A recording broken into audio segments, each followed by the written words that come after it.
The most selective, or we can maybe say the most rejective colleges with an admit rate below 25% experienced slower growth since the 2019-2020 cycle. In contrast, less selective or more accepting institutions with admit rates at or above 75% saw the highest growth. I feel like you used to work in marketing to change that, the most selective to the most rejective. Like that's interesting. That's a conversation that's certainly happening out there right now, and I want to kind of tip my hat to that conversation as it's important how you frame it, right? Welcome to the EduData Podcast, a podcast that serves as your weekly guide to the data driving higher education. We are your hosts. I'm Jamie Boggs. And I'm Timothy Davis. Join us every Friday for weekly breakdowns of the most important data, trends, and topics in higher education. The EduData Podcast is a part of the Enrollify network, a robust collection of podcasts designed to help higher education professionals like you grow. Explore our other shows at Enrollify.org or check out some of my personal favorites linked in the show notes below. Enrollify is made possible by Element 451, the leading AI-powered, all-in-one student engagement platform, helping institutions create meaningful, personalized, and engaging interactions with students. Learn more at element451.com. Hello and welcome back to the EduData Podcast, your go-to source for navigating the intricate landscape of higher ed data. I'm Timothy Davis, and joining me today is my insightful co-host, Mr. Jamie Boggs. Hey, Jamie, how you doing? Hey, insightful. That's the nicest thing anybody said to me today. So thanks, Timothy. Check. Yes. Today we are delving into the latest trends in college applications with some especially noteworthy data from the Common App. The numbers are telling somewhat of a compelling story of change and challenges in the college admissions landscape. Yeah, I feel like to some degree we're all still trying to figure out what life is like post-pandemic. Everything changed. A lot of schools saw a decrease in enrollment, but it also, I think, we saw an increase in non-traditional students. We saw an increase in traffic to community colleges. And we're all like, are things going to shift back to where they were? Is the trajectory permanently changed? And that's what we're trying to figure out. So we're going to look at some data, the most recent available data from the Common App. And we're looking at total application volume for 834 institutions across the country in the Common App network.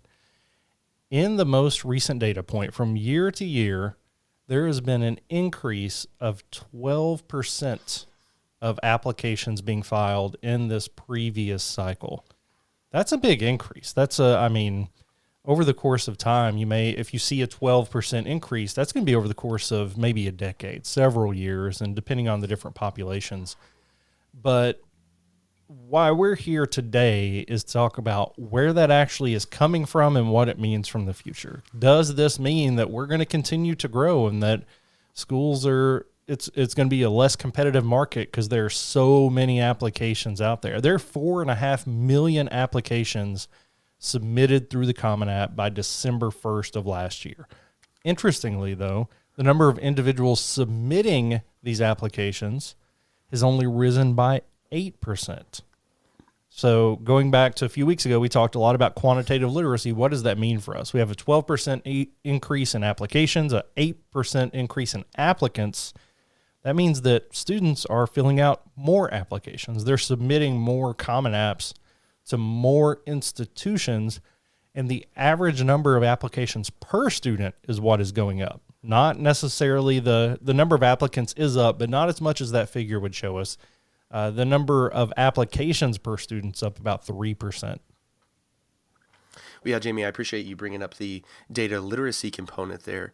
We're talking about an increase in application volume, not just an increase in students applying, right? So applications, they have a many-to-one relationship with the student. And so when we see 4.5 million, it's important to recognize that that's not students, that's applications. And they're applying to more institutions is what it sounds like.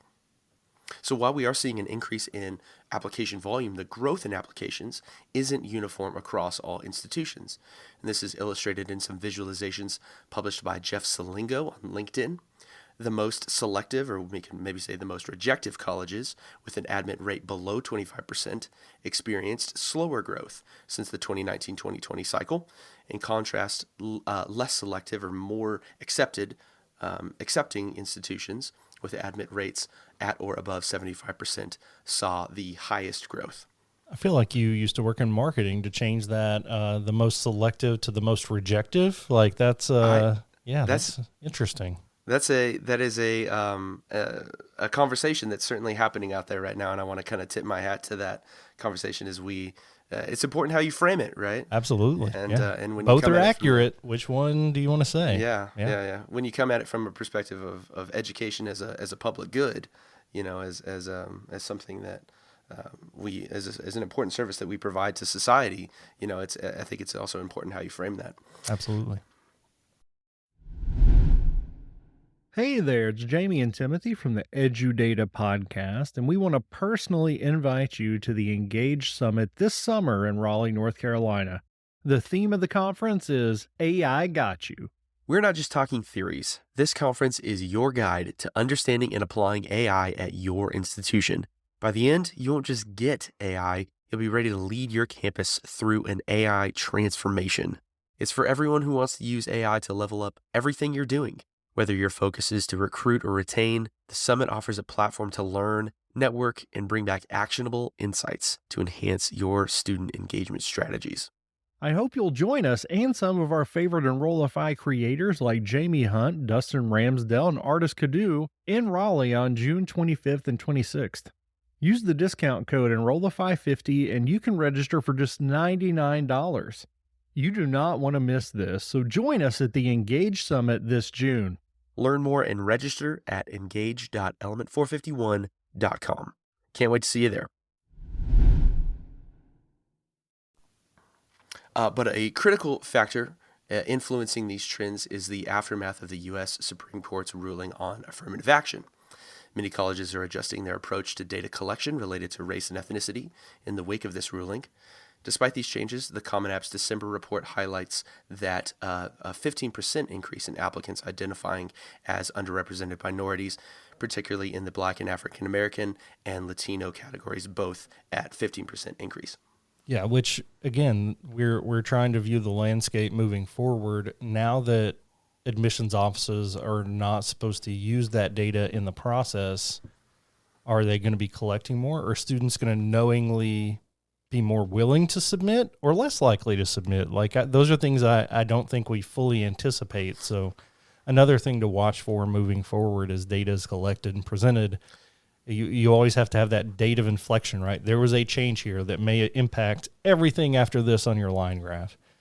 And I would be really interested to see like a survey of prospective students that tries to address their like perception and awareness of the affirmative action ruling and if that affects their behavior or not.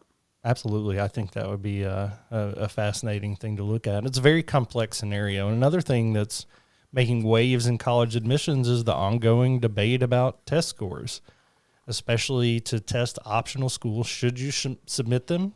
Should you submit your scores? Should you not? And here's a notable insight. This year, more students have opted not to present or report their test scores, which marks a shift from previous cycles. Even those that did not require them, I think students were still thinking, I'm going to submit it anyway in case it gives me a better shot than somebody that doesn't submit it.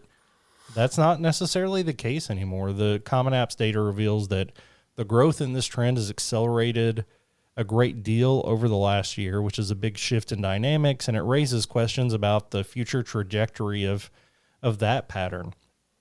If we're not reporting race and ethnicity as much, or at least considering it, if we're not reporting the test scores, that used to be a big part of, or at least test scores used to be a big part of the formula. And for those that are seeking to increase diversity, then the ethnicity and race categories were an important piece. We're going to have to shift priorities on what's important for those admissions conversations. And I think everybody's still figuring that out.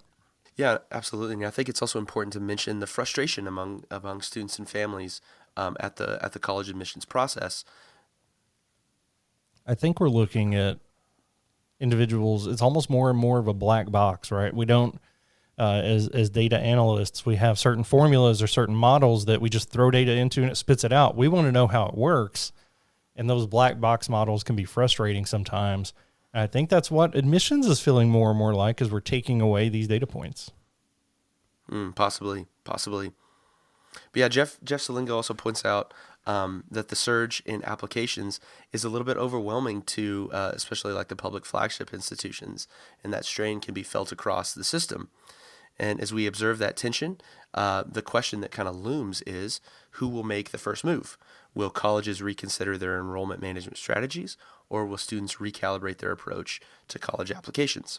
Another thing that enrollment managers are probably considering, and this has been a trend over the last couple of years that we've seen, is more automation when it comes to decisioning, right? So much of the logic that goes into decisions can be automated, right? You can present that logic to a computer, and the data points that you're looking for in an applicant can be computed a lot faster and move a student up further into the decision process, if not complete the decision process entirely, based on the data that's on their application and the automation rules that you've set up. That's something that we're really passionate about at Element 451, is making that admissions and decisioning process as efficient as possible. So I'll be interested to see if decision automations is also affected by this trend.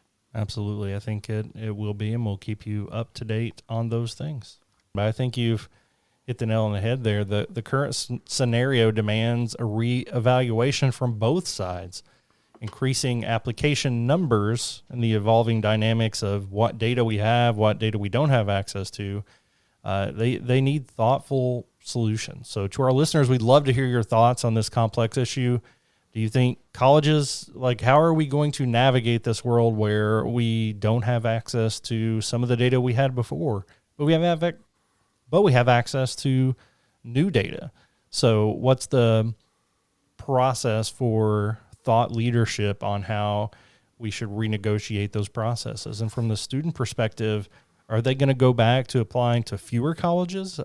Obviously, if you're using the Common App, you can cast a much, much wider net, theoretically giving yourself a better chance to be accepted to more schools, have more options to select from, what's the best deal, what's the highest value going forward. So we're at a point where a lot of things are going to be changing.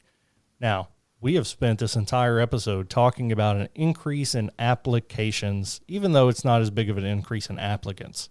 What happens if the number of actual applicants drops significantly?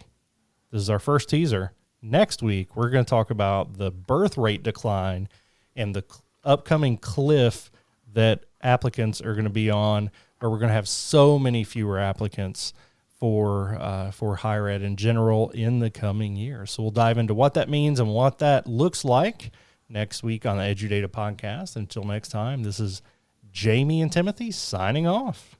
The EduData Podcast is part of the Enrollify podcast network. If you like this podcast, chances are you'll like the other Enrollify shows too.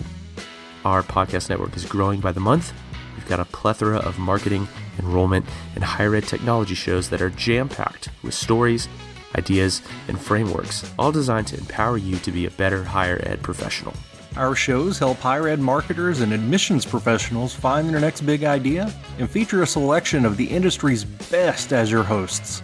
Learn from Jamie Hunt, Artis Cadu, Dustin Ramsdale, Jeremy Tiers, and so many of your other favorite leaders in higher ed.